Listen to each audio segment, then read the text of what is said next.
मैं हूं किशोर अजवाणी। आज की ताजा खबर जारी है। मैं हूं आपके साथ जसप्रीत कौर। मध्य प्रदेश में सियासी संकट फिलहाल थमता नहीं दिखाई दे रहा है। राज्यपाल ने एक बार फिर चिट्ठी लिखकर सीएम कमलनाथ से फ्लोर टेस्ट करने को कहा, जिसमें उन्होंने ये भी साफ कर दिया कि फ्लोर टेस्ट नहीं होने पर सरकार को अल्पमत में माना जाएगा। इसके बाद सीएम कमलनाथ देर शाम राज्यपाल से मुलाकात करने पहुंचे। मुलाकात के बाद उन्होंने कांग्रेस सरकार के बहुमत में होने का दावा किया और बीजेपी को अविश्वास प्रस्ताव लाने की चुनौती दी।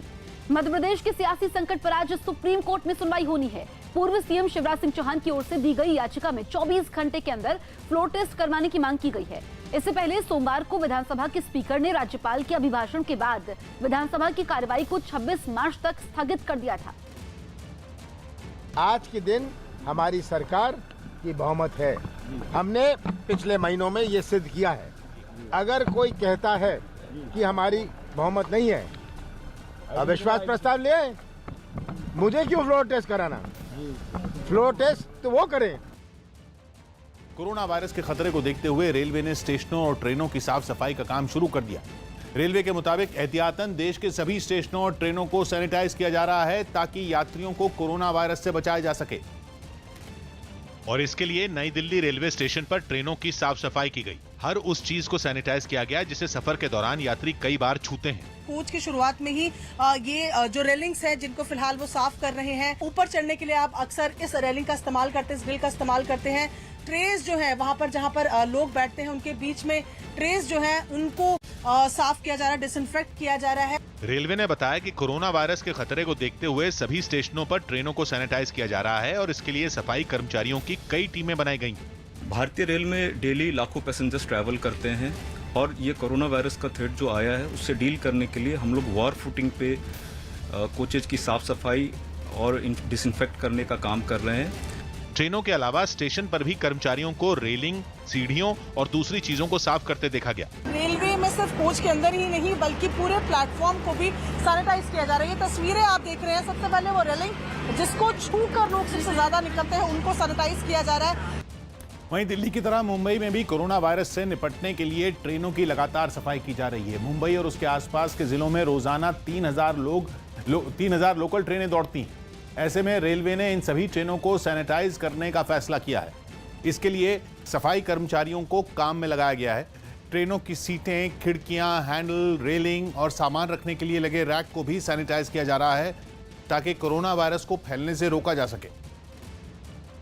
जिस तरह की भीड़ जो है वो लोकल ट्रेनों में होती है उसमें कोरोना वायरस को फैलने से रोका जाए, इसलिए तमाम जो साफ सफाई का जो अभियान है वो रेलवे के द्वारा युद्ध स्तर पर जो है यहाँ पर चलाया जा रहा है और इसी तरह से हर लोकल ट्रेन को साफ सुथरा किया जा रहा है ताकि जो है कोरोना वायरस से निपटा जा सके। रेलवे ने ट्रेनों को सैनिटाइज करने के अलावा स्टेशनों पर हेल्प डेस्क भी बनाए हैं। पश्चिम रेलवे ने तो ऐलान किया है कि विदेश से आए लोगों को ट्रेनों में यात्रा करने के लिए पहले मेडिकल जांच करानी होगी, जिसके लिए नई दिल्ली रेलवे स्टेशन पर कई हेल्प डेस्क बनाए गए हैं। अगर यात्रियों को लगता है कि उनकी तबीयत खराब है तो वो इन हेल्प डेस्क पर जा सकते हैं। स्टेशन पे प्लेटफॉर्मों पर इस तरह के हेल्प डेस्क बनाए गए जहां पर जो भी पैसेंजर आए जो थोड़ा सा सिक फील करे, लगे कि उसकी तबीयत ठीक नहीं है, दुरुस्त नहीं है, तो वो यहाँ आकर के इस हेल्प डेस्क पर अपनी टेम्परेचर को मेजर करा सकता है। इसके अलावा स्टेशन पर बने वेटिंग रूम में भी रेलवे की तरफ से कई तरह के इंतजाम किए गए हैं ताकि कोरोना वायरस के खतरे से निपटा जा सके। यहाँ पर आप देख सकते हैं कि ये काउंटर है जहाँ से आप पर्ची कटाते हैं अंदर जाने के लिए और यहाँ ये सैनिटाइजर रखा हुआ है। इसका मकसद ये है कि जो लोग यहाँ पर आए सबसे पहले वो जब पर्ची लें तो अपने हाथों को सैनिटाइज करने के बाद ही अंदर जाए। रेलवे ने यात्रियों से अपील की है कि वो जरूरी होने पर ही ट्रेनों में यात्रा करें। हालांकि इस अपील का असर कम ही हो रहा है क्योंकि स्टेशनों पर अब भी भीड़ लगातार दिख रही है। कोरोना वायरस को फैलने से रोकने के लिए चंडीगढ़ से कोलकाता तक सभी सरकारी बसों को सैनिटाइज करने का काम तेज कर दिया गया। चंडीगढ़ में अपने रूट पर हर एक चक्कर के बाद बसों को डिपो में लाकर धोया जा रहा है और उसके बाद चंडीगढ़ ट्रांसपोर्ट अंडरटेकिंग के अधिकारी अपनी निगरानी में बसों की सीट से लेकर फर्श तक पर सोडियम हाइपोक्लोराइड नाम के केमिकल का छिड़काव करवा रहे हैं। बस के अंदर सीट जो हैं उन पर भी केमिकल का स्प्रे किया जा रहा है, केमिकल से साफ किया जा रहा है और कोशिश की जा रही है कि किसी भी तरह से कोरोना वायरस का जो संक्रमण है उसके फैलने का खतरा ना बन सके और इसके लिए तमाम एहतियात किए जा रहे हैं। कंटिन्यू 4 दिन से लगातार चल रहा है। सारी बसें जितनी भी डिपो से बाहर जाती हैं सभी को प्रॉपर इनको सैनिटाइज करके ही भेजा जाता है रूट को। वहीं कोलकाता में भी सरकारी बसों के हर कोने में केमिकल का छिड़काव किया जा रहा है। हर यात्रा के बाद यहाँ पर डिपो में लौटने वाली बसों को सैनिटाइज किया जा रहा है। बसों को बाहर से धोया जा रहा है, अंदर से धोया जा रहा है। इसके साथ ही यहाँ पर ये जो केमिकल्स हैं इनका छिड़काव किया जा रहा है। हैंडल से लेकर के और बस के दरवाजे तक सभी धोए और पोछे जा रहे हैं। जो ड्राइवर कंडक्टर सभी मास्क हाँ सभी पहनते हैं और जितने भी बस है सब में स्प्रे करने का हम लोग को ऑर्डर मिला है। कोरोना वायरस से लड़ने के लिए सरकार ने कुछ अहम फैसले लिए। इन फैसलों में कुछ देशों से लोगों के भारत आने पर रोक लगाई गई। इनमें यूरोपियन यूनियन, यूके, तुर्की और यूरोपियन फ्री ट्रेड एसोसिएशन से किसी भी नागरिक के भारत आने पर पूरी तरह रोक लगा दी गई। ये रोक 18 मार्च शाम 5:30 बजे से लागू होगी और 31 मार्च तक जारी रहेगी। इसके अलावा संयुक्त अरब अमीरात, कतर, ओमान और कुवैत से आने वाले या इन देशों से होते हुए भारत पहुंचने वाले सभी लोगों को 14 दिन तक निगरानी में रखा जाएगा। स्वास्थ्य मंत्रालय ने देश भर की सरकारों को कुछ अहम सुझाव भी दिए हैं, जिनके तहत सभी जिम, सिनेमाघरों, स्कूलों और कॉलेजों को बंद रखने को कहा गया है। साथ ही ये भी सुझाव दिया गया है कि जहां भी संभव हो देश भर में कर्मचारियों को घर से काम करने की सुविधा दी जाए। Important measures include closure of all educational institutions, schools, universities, etc., gyms, museums, cultural and social centers, swimming pools and theaters. Students should be advised to stay at home. Online education to be promoted. Non-essential travel should be avoided. इस बीच प्रधानमंत्री नरेंद्र मोदी ने corona virus से लड़ने के लिए कोविड-19 solution challenge नाम की एक प्रतियोगिता शुरू की है। इससे जुड़ा ट्वीट कर प्रधानमंत्री ने लोगों से तकनीक आधारित सुझाव भेजने को कहा है। ऐसे सुझाव जिनके जरिए कोरोना वायरस को फैलने से रोका जा सके। सबसे अच्छा सुझाव भेजने वाले के लिए 1 लाख रुपए का इनाम भी रखा गया है। अमेरिका के सिएटल में कोरोना वायरस से बचाने के लिए तैयार किए गए टीके का परीक्षण इंसानों पर शुरू करने का दावा किया गया। कोरोना वायरस से बचाने के लिए टीका तैयार करने का दावा करने वाली अमेरिका की संस्था US national institute of health ने एक बयान जारी कर इसकी जानकारी दी। बताया गया कि 18 से 55 साल की उम्र वाले 45 वॉलंटियर पर करीब 6 हफ्ते तक इस टीके का परीक्षण होगा, जिनमें पहले वॉलंटियर पर आज टीके का परीक्षण शुरू होगा। यूपी के बांदा में बीजेपी कार्यकर्ताओं ने थाने का घेराव कर नारेबाजी की। आरोप है कि एक पुलिस कांस्टेबल ने गाड़ियों की चेकिंग के समय बीजेपी के जिला अध्यक्ष के बेटे को थप्पड़ मार दिया और इस बात से नाराज बीजेपी के कार्यकर्ता थाने पहुंच गए और पुलिस पर मारपीट करने का आरोप लगाते हुए नारेबाजी करने लगे। कार्यकर्ताओं की भीड़ और गुस्से को देखते हुए वहां पर बड़ी संख्या में पुलिस बल को तैनात किया गया। पुलिस के कई अधिकारी नारेबाजी कर रहे लोगों को शांत करवाने की कोशिश करते नजर आए, लेकिन बीजेपी के कार्यकर्ता आरोपी कांस्टेबल के खिलाफ कार्रवाई की मांग पर अड़े रहे। चेकिंग के दौरान जो बातचीत होनी चाहिए वो ना होकर के उसने मारपीट की, तो ये गलत बात है और उसके खिलाफ कार्रवाई होनी चाहिए। बीजेपी के लोगों को शांत न होता देख कुछ पुलिस वाले उन्हें खदेड़ते नजर आए। वहीं बांदा के एसएसपी ने पूरे मामले की जांच होने के बाद कार्रवाई का भरोसा दिया। बहुत सारी कार्रवाई होगी या जो भी हुई है इस संबंध में जो भी होगा प्रॉपर कार्रवाई होगा, प्रॉपर एक्शन होगा। चिली की राजधानी सैंटियागो में राष्ट्रपति के विरोध में हो रहे प्रदर्शन में छात्रों और सुरक्षा बल के बीच हिंसक झड़प हो गई। नाराज लोग काफी समय से राष्ट्रपति सेबास्टियन पिनेरा के इस्तीफे की मांग कर रहे हैं, जिसके लिए हो रहे प्रदर्शन में शामिल छात्रों की सुरक्षा बल के जवानों से हिंसक झड़प हो गई। प्रदर्शन को काबू करने के लिए पहुंची सुरक्षा बल की गाड़ियों पर छात्रों ने पथराव करने के साथ ही पेट्रोल बमों से भी हमला कर दिया। पेट्रोल बम के हमले से सुरक्षा बल की एक गाड़ी में आग भी लग गई।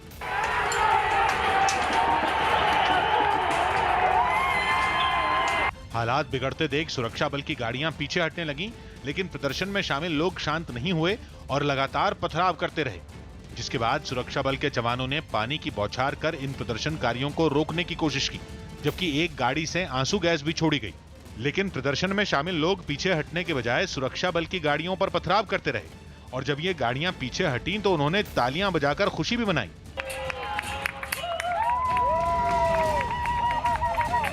हिंसक झड़प की वजह से एक सड़क पर इतना धुआं हो गया कि दिखाई देना भी मुश्किल हो गया, लेकिन इसके बाद भी प्रदर्शनकारी सड़क पर डटे रहे। जयपुर के सवाई मानसिंह अस्पताल में भर्ती कोरोना वायरस के 3 मरीज ठीक हो गए। डॉक्टरों ने बताया कि इन मरीजों को वो दवा दी गई जो स्वाइन फ्लू, मलेरिया और HIV पॉजिटिव मरीजों को दी जाती है। इसकी जानकारी राजस्थान के अतिरिक्त मुख्य सचिव ने दी। HIV के जो इंसर्ट्स हैं वो कुछ कॉमन है। इससे तात्पर्य ये है कि जो मॉलिक्यूलर स्ट्रक्चर है कोरोना वायरस का वो HIV से कुछ हद तक सिमिलर है। तो उन्होंने HIV ड्रग्स का कॉकटेल ट्राई किया, 2 ड्रग्स का, और ऐसा लग रहा है कि वो काम कर रहा है क्योंकि तीनों ही मरीज उससे ठीक हो गए हैं। इस बीच RBI गवर्नर शक्तिकांत दास ने आशंका जाहिर की कि कोरोना वायरस की वजह से देश में आर्थिक सुस्ती आ सकती है। Of the pandemic could operate through a slowdown in the domestic economic growth, and it would obviously be a result of a synchronized slowdown in global growth.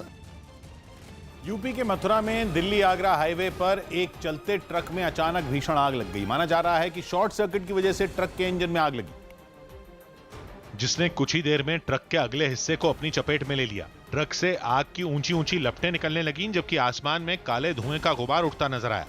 जिसके बाद कुछ लोग एक पाइप के जरिए आग बुझाने में जुट गए, जबकि 2 लोग प्लास्टिक की बाल्टियों से आग पर पानी फेंकने लगे।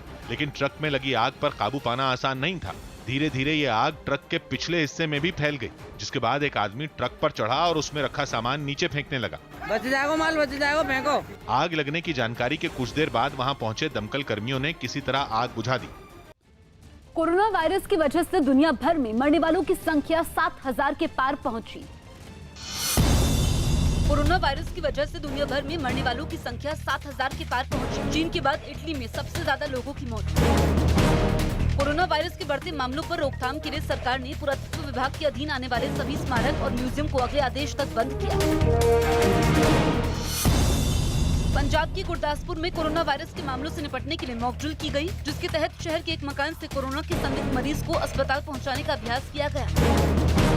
कोरोना वायरस पर मचे कोहराम की वजह से मुंबई में सभी धार्मिक स्थलों पर 31 मार्च तक भीड़ इकट्ठा होने वाले कार्यक्रम करने पर पाबंदी लगाई गई। दिल्ली में केजरीवाल सरकार ने कोरोना वायरस के खतरे की वजह से एक जगह पर 50 से ज्यादा लोगों के जमा होने पर रोक लगाई। इसके बावजूद शाहीन बाग में नागरिकता संशोधन कानून के खिलाफ धरना जारी। तेलंगाना में एक और मरीज की जांच रिपोर्ट पॉजिटिव आने के बाद कोरोना वायरस के मामलों की संख्या 4 हो गई।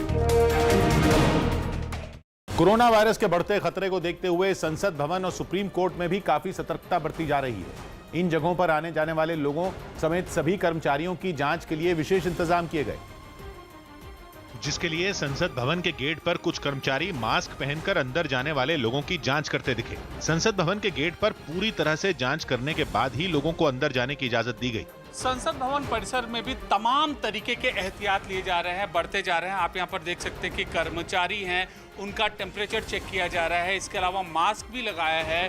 संसद भवन के अंदर भी सफाई कर्मचारियों ने सभी दरवाजों और मेजों को सैनिटाइजर से साफ किया। कुछ ऐसी ही सतर्कता सुप्रीम कोर्ट के बाहर भी दिखाई दी। कोर्ट के बाहर ज्यादातर लोग मास्क पहने हुए दिखे, जबकि अंदर जाने वाले लोगों को गेट पर मौजूद एक डॉक्टर से जांच करवाने के बाद ही आगे भेजा गया।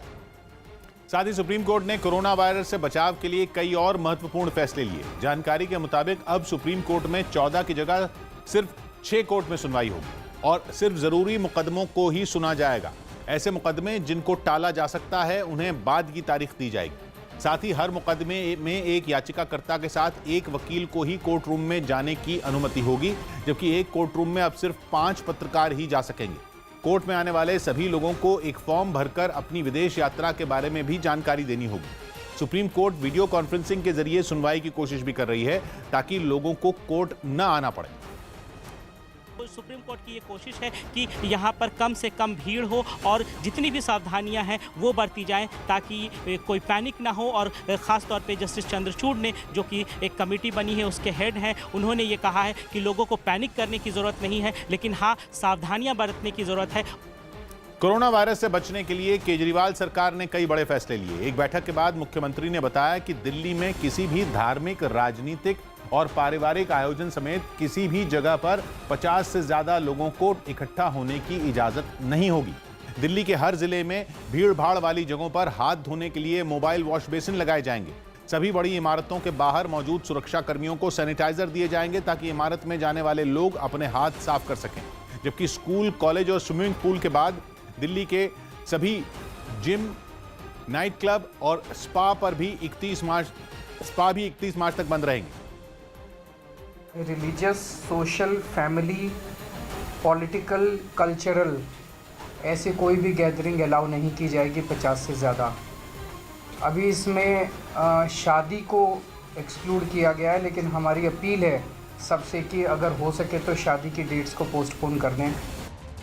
दुनिया भर में कोरोना वायरस का कोहराम जारी है। कोरोना वायरस की वजह से मरने वालों की संख्या 7,000 के पार पहुंच चुकी है। दुनिया भर में 1,75,000 से ज्यादा लोग इस वायरस की चपेट में आ चुके हैं। कोरोना की वजह से चीन में 3200 से ज्यादा लोगों की मौत हो चुकी है। चीन के बाद कोरोना वायरस का सबसे ज्यादा असर इटली में दिखा, जहां 48 घंटे के अंदर 700 से ज्यादा मौतों के साथ ही कोरोना की वजह से मरने वालों की संख्या 2100 के पार पहुंच गई। इटली में कोरोना वायरस से पीड़ित मरीजों की संख्या 28,000 के करीब पहुंच चुकी है। अफ्रीकी देश नाइजीरिया के लागोस शहर में एक धमाके में 17 लोग मारे गए। बताया गया कि धमाका एक गैस प्लांट में हुआ। एक दिन पहले हुए इस धमाके में करीब 50 इमारतें भी तबाह हो गईं, जिसकी वजह से सैकड़ों लोग बेघर हो गए। हादसे की जगह पर आग की लपटों के साथ आसमान में काले धुएं का गुबार उठने लगा और इस खतरनाक मंजर को रिकॉर्ड करने के लिए लोग अपने फोन में वीडियो बनाते दिखे। धमाका इतना जोरदार था कि पूरा इलाका खंडहर में बदल गया। कई बहुमंजिला इमारतें मलबे में तब्दील हो गईं और हादसे की जगह पर खड़ी गाड़ियां जलकर राख हो गईं। When I heard an explosion, what I saw was unbelievable. लोगों ने बताया कि गैस पाइपलाइन में धमाके की आवाज कई किलोमीटर दूर तक सुनाई दी। इस वजह से मौके पर सैकड़ों लोगों की भीड़ जुट गई, जिन्होंने राहत कर्मियों की मदद भी की। इस दौरान मौके पर फायर ब्रिगेड आग को बुझाने में घंटों तक मशक्कत करती नजर आई। इसके अलावा पुलिस, बॉम्ब स्क्वाड और सेना के जवान भी वहां तैनात दिखे। दिल्ली में कोरोना वायरस की रोकथाम के लिए मुहिम शुरू की गई। कोरोना वायरस की रोकथाम के लिए दिल्ली के बस डिपो में डीटीसी की बसों को सैनिटाइज करने का काम शुरू किया गया। मुंबई में पुलिस ने मास्क बनाने के नाम पर 4 लाख रुपए की ठगी के आरोपी को गिरफ्तार किया। कोरोना वायरस की वजह से राजस्थान के मेहंदीपुर बालाजी में दर्शनों पर रोक लगाई गई। अगले आदेश तक मंदिर में सिर्फ पुजारी ही पूजा कर सकेंगे।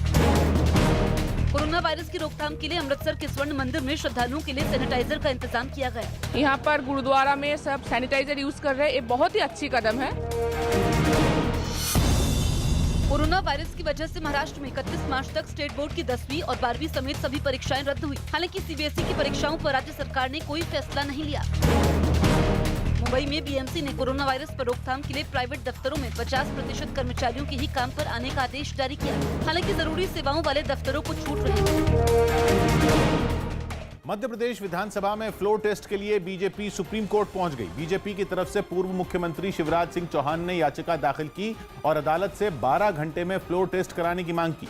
इससे पहले स्पीकर ने कोरोना वायरस की वजह से विधानसभा की कार्यवाही 26 मार्च तक स्थगित कर दी, जिसके बाद कांग्रेस के विधायक नारे लगाते हुए सदन से बाहर आए और विक्ट्री साइन दिखाते हुए बीजेपी के खिलाफ एकजुट होने का संदेश दिया। राज्य में पल पल बदलते सियासी समीकरण के बीच बीजेपी की कोशिश है कि जल्द से जल्द फ्लोर टेस्ट हो। यही वजह है कि सदन की कार्यवाही शुरू होने से पहले शिवराज सिंह चौहान पूरी तैयारी में दिखे और अपने सभी विधायकों को बस में लेकर विधानसभा पहुंचे। यही नहीं, सदन में जाने से पहले बीजेपी विधायकों ने विक्ट्री साइन दिखाकर मध्य प्रदेश की सत्ता में वापसी के संकेत भी दिए। लेकिन कोरोना वायरस की वजह से सदन की कार्यवाही स्थगित कर दी गई, जिस पर बीजेपी भड़क गई। मैदान छोड़ के भाग गए, मैदान छोड़ दिया। अभी अस्थिर सरकार कोरोना से भी नहीं बचा सकती मेरे भाई, उसके लिए स्थिर सरकार की जरूरत है। मध्य प्रदेश में सरकार बनाने की कोशिश में जुटी बीजेपी ने राज्यपाल के सामने अपने विधायकों की परेड भी करवाई। विधानसभा की कार्यवाही स्थगित होने के बाद पार्टी के विधायक एक साथ सदन से बाहर आए और बस में सवार होकर राजभवन पहुंचे, क्योंकि राज्यपाल ने सदन की कार्यवाही शुरू होने के बाद फ्लोर टेस्ट कराने का निर्देश दिया था। लेकिन उस निर्देश को स्पीकर ने नहीं माना। बीजेपी जो लगातार मांग कर रही थी कि कमलनाथ की सरकार अपना फ्लोर टेस्ट दे, सदन में अपना बहुमत साबित करे, राज्यपाल ने निर्देश दिए थे। तो देखिए अब तमाम गुस्साए विधायक बकायदा बस में भरकर पहुंचे हैं राजभवन। बीजेपी का दावा है कि मौजूदा कमलनाथ सरकार अल्पमत में है और बीजेपी के पास बहुमत का आंकड़ा है। यही वजह रही कि राजभवन पहुंचने के बाद इन सभी विधायकों ने राज्यपाल के सामने परेड की और शिवराज सिंह चौहान ने उन्हें विधायकों का शपथ पत्र सौंपा। राज्यपाल लालजी टंडन यहाँ पर आ चुके हैं और बीजेपी विधायकों का प्रतिनिधि मंडल राज्यपाल के सामने अपना डेलीगेशन लेकर यहाँ पर सारे लोग आए हुए हैं। जिसके बाद राज्यपाल ने विधायकों से बात की और पारदर्शिता बनाए रखने के लिए उनकी मर्जी पूछी, जिसका जवाब सभी बीजेपी विधायकों ने एक सुर में हाँ बोलकर और हाथ उठाकर दिया।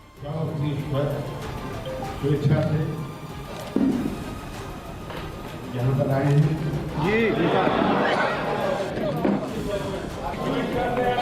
इस पूरी बातचीत में राज्यपाल ने उनके निर्देश की अनदेखी पर सख्त तेवर दिखाए और साफ संकेत दिए कि वो फ्लोर टेस्ट के मुद्दे पर आर पार के मूड में हैं। आप निश्चित होकर रहें कि आपके अधिकारिता हम उनको देगा।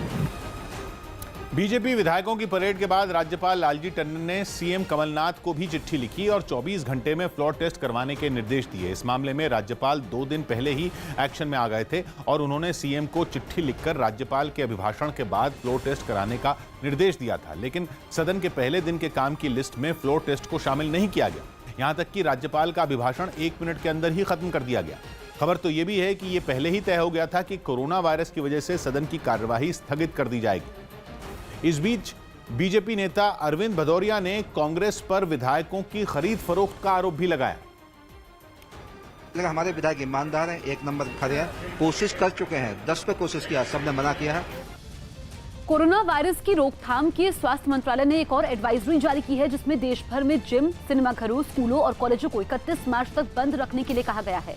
इसके साथ ही यूरोपियन यूनियन, ब्रिटेन और तुर्की की किसी भी नागरिक के भारत आने पर पूरी तरह से रोक लगा दी गई है। वहीं स्वास्थ्य मंत्रालय ने 24 घंटे काम करने वाला एक टोल फ्री हेल्पलाइन नंबर 1075 भी जारी किया है। सरकार ने कोरोना की रोकथाम के लिए एएसआई के अधीन आने वाले सभी म्यूजियम और स्मारक 31 मार्च तक बंद करने का आदेश जारी किया है। वहीं पीएम मोदी ने ट्वीट कर लोगों से कोरोना वायरस से निपटने के लिए सुझाव भी मांगे हैं। पश्चिम बंगाल के बारासात में टीएमसी और बीजेपी के समर्थक पुलिस की मौजूदगी में ही भिड़ गए। दोनों पक्षों के बीच एक दीवार पर कब्जे के लिए बहस शुरू हुई, जो थोड़ी ही देर में झड़प में बदल गई और दोनों पक्षों के लोग आपस में धक्का मुक्की करने लगे। जिस दौरान ये झड़प हुई वहां कई पुलिस वाले भी मौजूद थे, जो हंगामा कर रहे लोगों को रोकने की कोशिश भी करते रहे, लेकिन दोनों पार्टियों के कार्यकर्ता नहीं रुके और हाथापाई करने लगे। इस झड़प में कई महिलाएं भी शामिल थीं, जबकि कुछ लोग हाथों में डंडे लिए भी दिखाई दिए, जिसके बाद पुलिस वालों ने कुछ लोगों के साथ मिलकर झड़प में शामिल लोगों को वहां से जबरन हटा दिया। बताया गया कि इस झड़प में 2 लोग घायल भी हो गए। यूपी के जौनपुर में एक आदमी पर अपने ट्रैक्टर से रेलवे क्रॉसिंग पर बने फाटक को तोड़कर वहां से निकलने का आरोप है।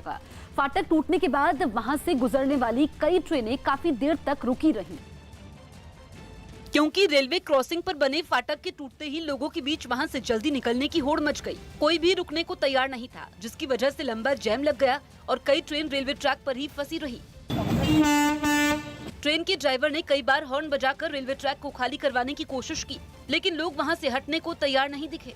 सद्भावना के लिए 40-15 के लिए गेट बंद कर रहा था, तो एक ट्रैक्टर वाले ने जबरदस्ती घुस के बम तोड़ दिया और भाग गया। काफी देर बाद जब रेलवे क्रॉसिंग पर लगा जैम खुला, तो रेलवे की ओर से ट्रेनों को निकालने के लिए फाटक के दोनों तरफ लोहे की मोटी चेन लगा दी गई। हालांकि इसके बाद भी लोग नहीं माने और लोहे की चेन को उठाकर वहां से निकलते नजर आए। देश में बढ़ते कोरोना वायरस के डर का असर हिंदी फिल्मों पर भी पड़ रहा है। शुक्रवार को रिलीज हुई इरफान की फिल्म अंग्रेजी मीडियम को इसका असर झेलना पड़ा और फिल्म रिलीज होने के पहले 3 दिन में 10 करोड़ रुपए भी नहीं कमा पाई। Dear principal madam, dear student, Irfan की इस फिल्म के प्रमोशन में कोई कसर नहीं छोड़ी गई। कहा जा रहा है कि फिल्म की पहले 3 दिन की कमाई फिल्म के प्रमोशन पर हुए खर्च से भी कम है। भारत को अंग्रेजों से आजादी लेने में 200 साल लगे थे, तू 18 तक तो रुकी सकती है। इरफान खान और करीना कपूर के अलावा फिल्म में दीपक डोबरियाल, राधिका मदान और डिम्पल कपाड़िया जैसे सितारे हैं। पापा मैंने डिसाइड कर लिया लंदन जाने तो लंदन जाना है। लेकिन कई बड़े शहरों में सिनेमा हॉल पर लगे ताले फिल्म पर भारी पड़ गए। बॉलीवुड इज 800 करोड़ का कुछ I was reading today 800 crore के स्टेक पर आ गया। इरफान भाई की फिल्म लगी थी and few films are release, Baaghi 3, all this films have been affected and watched like people are not going, because theaters are shut. Delhi के सभी सिनेमा हॉल फिल्म की रिलीज से पहले से ही बंद है, जबकि दिल्ली बॉक्स ऑफिस कलेक्शन के बड़े केंद्रों में एक है। जिन शहरों में सिनेमा हॉल खुले रहे, वहां भी लोग कोरोना वायरस की दहशत की वजह से बड़ी संख्या में नहीं पहुंचे। इसका सीधा असर फिल्म की कमाई पर पड़ा। अंग्रेजी मीडियम फिल्म से उम्मीद की जा रही थी कि यह फिल्म बॉक्स ऑफिस पर साल की सबसे ज्यादा कमाई करने वाली फिल्मों में शामिल हो सकती है, लेकिन शुक्रवार को फिल्म ने अपनी रिलीज के पहले दिन पूरे देश में केवल 4 करोड़ रुपए ही कमाए। शनिवार को छुट्टी का दिन था और आमतौर पर फिल्म की कमाई इस दिन शुक्रवार से ज्यादा रहती है, लेकिन शनिवार को फिल्म की कमाई 3 करोड़ तक भी नहीं पहुंच पाई, जबकि रविवार का दिन फिल्म के लिए सबसे खराब बीता और बॉक्स ऑफिस पर फिल्म की कमाई केवल 2.5 करोड़ पर सिमट गई। यानी फिल्म की रिलीज के पहले 3 दिन, जिनमें आमतौर पर सबसे ज्यादा कमाई होती है, उनमें फिल्म की कुल कमाई 10 करोड़ का आंकड़ा भी नहीं छू पाई। अहम बात यह है कि बड़े सितारों से सजी इस फिल्म को बनाने पर करीब 50 करोड़ रुपए खर्च किए गए हैं। सूत्रों के मुताबिक हालात ठीक होने के बाद फिल्म को दोबारा रिलीज करने पर विचार किया जा रहा है, क्योंकि जैसे जैसे वक्त गुजर रहा है देश में बंद होने वाले सिनेमाघरों की गिनती बढ़ती जा रही है। एनसीआर के 2 बड़े शहरों में सिनेमा हॉल बंद करने का फैसला ले लिया गया है। यूपी के गौतम बुद्ध नगर और गाजियाबाद जिलों के डीएम ने सिनेमाघरों को बंद करने का आदेश दिया है, जिसे लागू भी कर दिया गया है। इसलिए इन दोनों जिलों में मॉल तो खुले हैं, लेकिन मल्टीप्लेक्स बंद है। इस वक्त हम मौजूद हैं नोएडा के जीआईपी मॉल में, जहां एक सिनेमा है, वो हम आपको तस्वीर हम आपको दिखाएंगे। पूरी तरह से बंद कर दिया गया है। ये टिकट काउंटर अगर आप देखेंगे तो ये देखिए, ये पूरी तरह से खाली पड़ा है। सिनेमा हॉल बंद होने की वजह से उन फिल्मों पर भी असर पड़ा जो पिछले हफ्ते रिलीज हुई थी और अब भी बड़ी कमाई की उम्मीद कर रही थी। दूसरी तरफ आने वाले हफ्तों में रिलीज होने वाली बड़ी बजट की तमाम हिंदी फिल्मों की रिलीज टाल दी गई है। लोकसभा में राहुल गांधी ने सरकार से 50 बैंक डिफॉल्टर के नाम पूछे। उन्होंने सदन में बैंकों के संकट का मुद्दा उठाया और सरकार को घेरते हुए ये सवाल पूछा। प्रधानमंत्री जी कहते हैं कि जिन लोगों ने हिंदुस्तान के बैंकों से चोरी की है उनको मैं पकड़ पकड़ कर वापस लाऊंगा। तो मैंने प्रधानमंत्री जी की सरकार से उनके नाम पूछे, 50 नाम पूछे और वो जवाब नहीं मिला। तो मेरा पहला सवाल यह है कि उनके 50 नाम क्या हैं? राहुल गांधी के सवाल का जवाब वित्त राज्य मंत्री अनुराग ठाकुर ने दिया। उनकी जानकारी पर सवाल उठाते हुए तंज भी कसा। अगर सांसद जी ने स्वयं अपना प्रश्न लिखा होगा तो जरूर उनको जानकारी मैं ये भी कहना चाहता हूं इसमें दी गई है कि जितने बैंकों में उनका पैसा फ्रॉड का था, डिफॉल्ट का था, 50 विलफुल डिफॉल्टर्स का, वो भी दिया गया है। और सीआईसी की वेबसाइट पर सारे विलफुल डिफॉल्टर्स का नाम दिया जाता है। बैंकों पर मंडराते संकट के बारे में बात करते हुए राहुल गांधी खुद भी आंकड़ों में उलझते नजर आए, क्योंकि सदन के बाहर मीडिया से बात करते हुए उन्होंने सरकार से 50 नहीं बल्कि 500 बैंक डिफॉल्टर के नाम पूछ लिए। मगर वो सवाल जो 500 सबसे बड़े विलफुल डिफॉल्टर चोर हैं, उनको सरकार बचा क्यों रही है? उनका नाम सरकार पार्लियामेंट में बोल क्यों नहीं पा रही है?